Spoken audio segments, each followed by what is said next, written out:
السلام علیکم class fourth, کیسے ہیں آپ سب؟ امید ہے آپ سب خیر خیریت سے ہوں گے اور اپنی پڑھائی وقت پر کر رہے ہوں گے۔ اوکے بچوں، پچھلے سبق کی ہم نے پڑھائی بھی کی تھی اور ہم نے اس کا مشق بھی کیا تھا۔ تو آج ہم نیا سبق پڑھیں گے۔ تو آج کے سبق میں جو ہے تو سورت کی جو ہے تو اس کی ہم ریسیٹیشن کریں گے، پھر اس کا ترجمہ بھی ہے اور مفہوم بھی ہے۔ چلے سب اپنی اسلامیات کی کتاب نکالیں اور صفحہ نمبر 22 کو لیں۔ اوکے، صفحہ نمبر 22۔ Very good. اوکے، چلے اب یہاں پر دیکھیں سورۃ الفیل ہے۔ بسم اللہ الرحمن الرحیم۔ الم تر کیف فعل ربک باصحاب الفیل الم یجعل کیدہم فی تضلیل وارسل علیہم طیرا ابابیل ترمیہم بحجارۃ من سجیل فجعلہم کعصف مأکول۔ اوکے، ترجمہ۔ تم نے نہیں دیکھا کہ تمہارے رب نے ہاتھی والوں کے ساتھ کیا کیا؟ اس نے ان کی تدبیر کو ناکام نہیں کر دیا اور ان پر پرندوں کے جھنڈ بھیج دیے جو ان پر پکی ہوئی مٹی کے پتھر پھینک رہے تھے، پھر ان کا یہ حال کر دیا جیسے جانوروں کا کھایا ہوا بھوسا۔ اوکے، پھر اس کا کیا ہے مفہوم۔ ایک بار یمن کے بادشاہ ابرہہ نے خانہ کعبہ کو ڈھانے کے لیے ہاتھیوں کی فوج کے ساتھ حملہ کیا۔ اللہ تعالیٰ نے خانہ کعبہ کی خود حفاظت فرمائی۔ ابرہہ کی فوج پر پرندوں کے جھنڈ بھیجے۔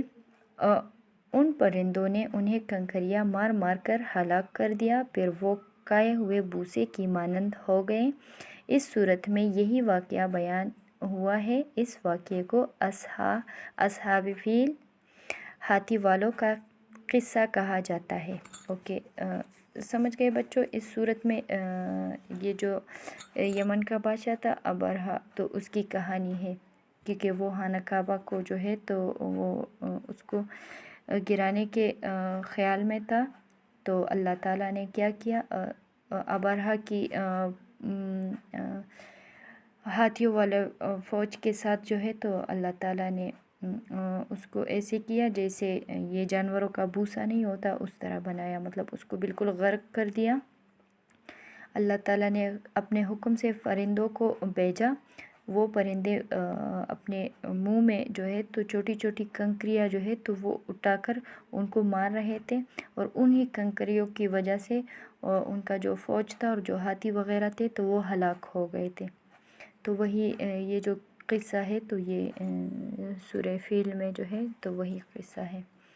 اوکے، یہاں پر یہ ہے مشکل الفاظ کے معنی ہے۔ تو آ کے معنی ہے کیا؟ لم نہیں، تر تو نے دیکھا، کیفا کیسے، فعلا اس نے کیا، اصحاب والے جمع، اوکے، فیل ہاتھی، یجعل اس نے بنا دیا، علی پر، کیدہم ان کی تدبیر، تضلیل ناکام، ارسل اس نے بھیجا، طیرن پرندے، ترمیہم انہوں نے پھینکے، حجارتن پتھر، سجیل پکی، عصفن بھوسا، مأکول کھایا ہوا۔ اوکے، پھر ہے دوسرا پھر ہے سورہ قریش۔ اوکے، سورہ قریش۔ بسم اللہ الرحمن الرحیم۔ لإیلاف قریش ایلافہم رحلۃ الشتاء والصیف فلیعبدوا رب ھذا البیت الذی اطعمہم من جوع وآمنہم من خوف۔ اوکے، ترجمہ۔ چونکہ قریش مانوس ہوئے، یعنی سردی اور گرمی کے سفروں سے مانوس، لہٰذا ان کو چاہیے کہ اس گھر خانہ کعبہ کے رب کی عبادت کریں جس نے انہیں بھوک سے بچا کر کھانے کو دیا اور خوف سے بچا کر امن عطا کیا۔ اوکے، مفہوم اس کا کیا ہے؟ یہ اس کا ترجمہ تھا، تو اب مفہوم ہے۔ قریش کا قبیلہ تمام عرب میں مشہور تھا۔ اللہ تعالیٰ نے اس قبیلے کو خوشحالی اور ترقی عطا کی تھی اور خانہ کعبہ کی بدولت ان کو امن نصیب ہوا تھا۔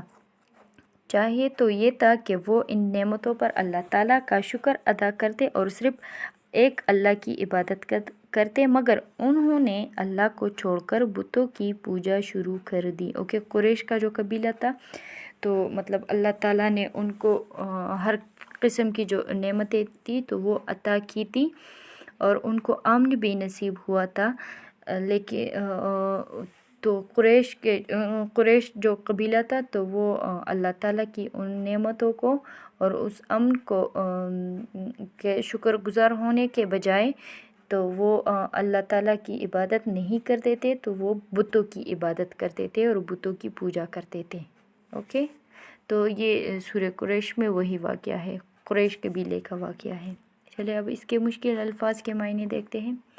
لِإِيلَافِ مانوس ہونا، رحلتا سفر، الشتائی سردی، الصیف گرمی، فلیعبدوا لہٰذا وہ عبادت کریں، الذی جس نے، اطعمہم اس نے ان کو کھانے کو دیا، جوعن بھوک، آمنہم ان کو امن دیا، خوفن ڈر۔ اوکے بچوں، امید ہے آپ لوگ سمجھ گئے ہوں گے۔ آج ہم نے اس کی پڑھائی کی، انشاءاللہ اگلی بار ہم اس کا مشق کریں گے۔ آج کے لیے اتنا ہی کافی تھا۔ اپنا بہت سارا خیال رکھیے گا۔ اللہ حافظ۔